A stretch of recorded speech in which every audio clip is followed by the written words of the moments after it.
The gentleman from Georgia is recognized, Mr. Hice.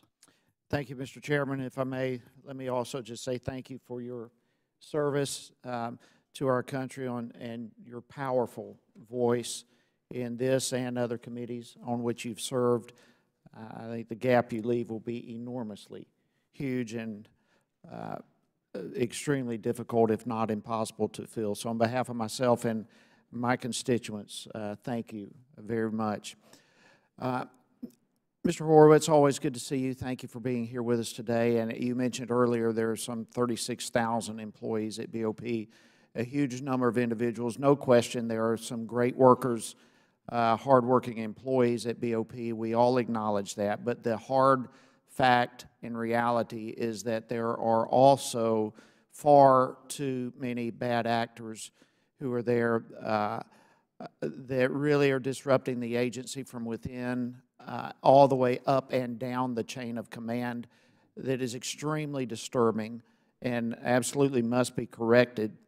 We've already heard today about the hearing we had back in December 2017, and since then we've received hundreds and hundreds of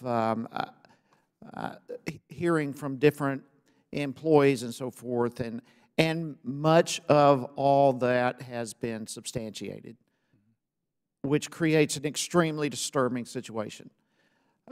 So again, thank you for being here. Let me begin by asking you, when you come across an agency that is so problematic, such as BOP, with mismanagement, misconduct so rampant it is systemic, what is the solution? Well, one of the things that we try and do is both look at the individual issues of misconduct when we find them, but then try and step back, as you indicated, and look at the more systemic issues and what is the cause of that. And there are a few things that we want to make sure we can do. If need be, make recommendations to the BOP, but also the importance of accountability. Because I will say that there are thousands of employees at the BOP go to work in these prisons every day, whether they're correctional officers, doctors, psychologists, support staff, whatever position they're in. They don't want to work alongside people who are engaged in misconduct. It puts them at risk. It puts the inmates at risk. Sure. Makes an unsafe facility. So I think it's very important for the BOP, through its adjudication process, to hold people accountable when we find that, or they've found they engage in misconduct, and then make the systemic reforms that are needed to fix broader problems. Well, and I agree, but that's the whole problem, is accountability. I mean, we already, for example, we already have laws against retaliation against whistleblowers, right, and yet we know what's going on. So where's the accountability? Where is there? We can say there is accountability. We want accountability, but when we already have rules and laws in place and they are being ignored, swept under the rug, then there is no accountability. So is there something Congress needs to do more, or what consequences are in place for those who don't protect whistleblowers? Well, I think there's two ways that Congress has created accountability. One is through creating independent inspectors general that do oversight, as we do. Congress holding hearings like this and others, like last December, to raise these issues.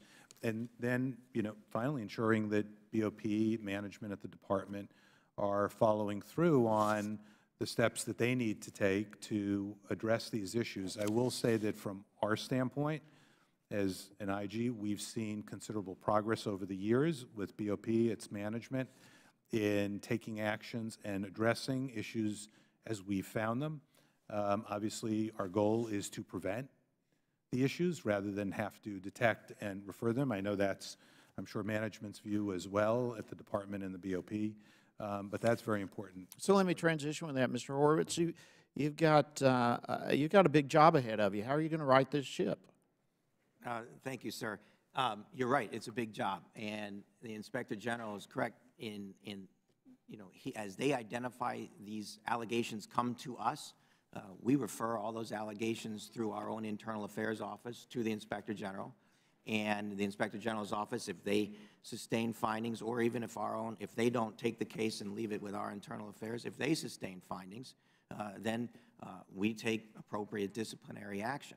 And it begins with the investigative process. And there's really two bodies within the Department of Justice, in the Inspector General and our own Office of Internal Affairs, that are looking at these cases. And as these findings, many of them are not sustained, but when the cases are sustained, then I expect that we take disciplinary action appropriately. Well, some are not sustained, and I yield back, Mr. Chairman, but the fact is there's a culture there that has to be changed. We're not just talking about dealing with a few instances of, there's an entire culture in BOP that must be changed, and that's where the responsibility is going to land on your shoulders, and we'll be keeping an eye on that. And thank you, Mr. Chairman. I yield back. I thank the